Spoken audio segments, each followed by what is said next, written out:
Bonjour à tous, je suis Kylian Marlier, votre trader formateur. Bienvenue dans cette nouvelle vidéo dans laquelle on va voir ensemble comment gérer votre budget avec la règle de 10. Donc j'ai décidé de vous faire une petite vidéo pour vous parler de budget. Elle sera rapide, mais c'est un conseil qui est extrêmement important si vous voulez justement éviter de vous faire plaisir ou d'acheter des choses qui pourraient en fait impacter votre budget et donc indirectement et même directement votre vie. Je voulais vous raconter une petite anecdote qui m'est arrivée personnellement et qui est arrivée aussi à plusieurs connaissances, notamment une qui voulait acheter une montre et j'en ai une autre qui voulait aussi acheter une voiture. Et donc la montre en question, elle coûtait quelques milliers d'euros, c'était une belle montre et cette personne-là avait aussi quelques milliers d'euros de budget. Et donc, eh bien, la montre était à 5000, il avait 5000 euros de budget, il s'est dit bon, je vais essayer d'arriver à 10 000, comme ça j'ai un peu de marge quand même et après je me l'achète. J'ai une autre aussi personne, un peu plus trash, mais pour le coup elle avait moins d'argent, elle voulait acheter une voiture qui coûtait du coup cher, mais elle voulait l'acheter cash. Et donc son objectif, la voiture était à 40 000 et elle voulait avoir 40 000 euros sur son compte pour acheter la voiture, encore une fois cash, sans crédit. Pourquoi c'est une erreur? Eh bien, vous le savez peut-être, mais acheter directement avec la totalité de son épargne ou de son argent de côté va directement vous impacter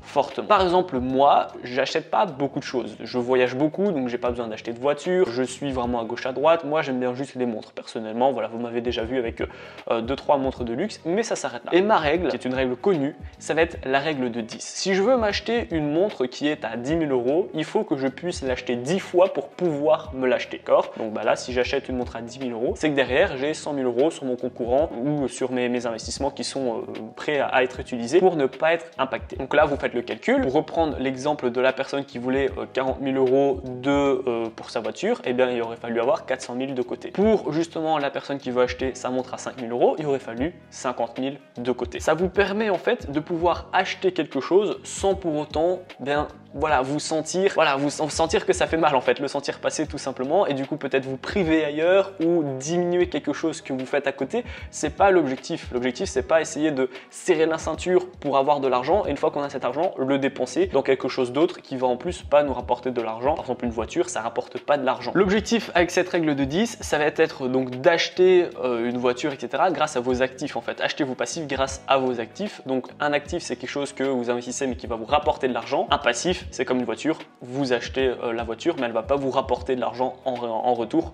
Au contraire, vous allez payer l'assurance, les taxes, le carburant, les contrôles techniques, etc., etc. Alors que acheter une action en bourse, ça va vous rapporter des dividendes, faire du staking en crypto, ça va vous rapporter des intérêts, etc. Vous avez compris. Et les montres également peut être un actif. Si vous investissez dans les bonnes montres, vous pouvez faire de la plus-value avec justement ces montres. Et l'objectif c'est ça, c'est d'investir à ce moment-là en premier dans des actifs. Et une fois que vous commencez à avoir un petit peu d'argent grâce au trading, un petit peu à la bourse, en fonction de justement vos achats-reventes, à ce moment-là, vous pouvez vous faire plaisir. Mais c'est là en fait, ce qui est super important, c'est d'acheter les passifs une fois qu'on a des actifs. Voir quelqu'un qui va acheter des voitures, aller en soirée, etc. alors qu'il n'y a pas un seul investissement à côté, c'est très dangereux. Il fait pas attention en fait à son avenir. Et je sais que c'est difficile de penser à son avenir à 3, 4, 5, 10, 15 ans, on va dire. Ça peut être très lointain. Mais d'un autre côté, eh bien, si vous commencez maintenant en bourse ou maintenant dans un autre investissement, d'ici 10-15 ans, vous pouvez déjà être extrêmement safe entre guillemets en termes de revenus dividendes, d'actifs, justement d'investissement, etc. Donc il faut juste voir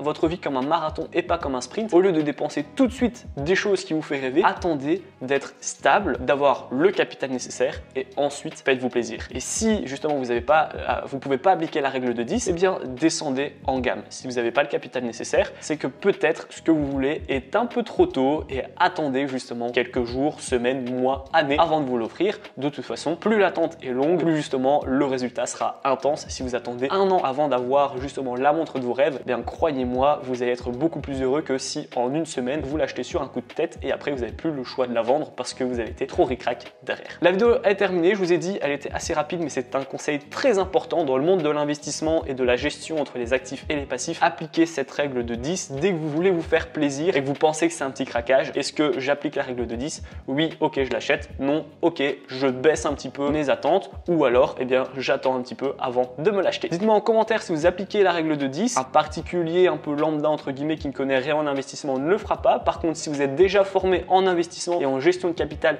vous avez déjà appris cette règle. Si la vidéo vous a plu, n'hésitez pas à la liker, à la partager, surtout abonnez-vous. Et puis, moi, je vous dis à très bientôt pour les prochaines vidéos. Ciao!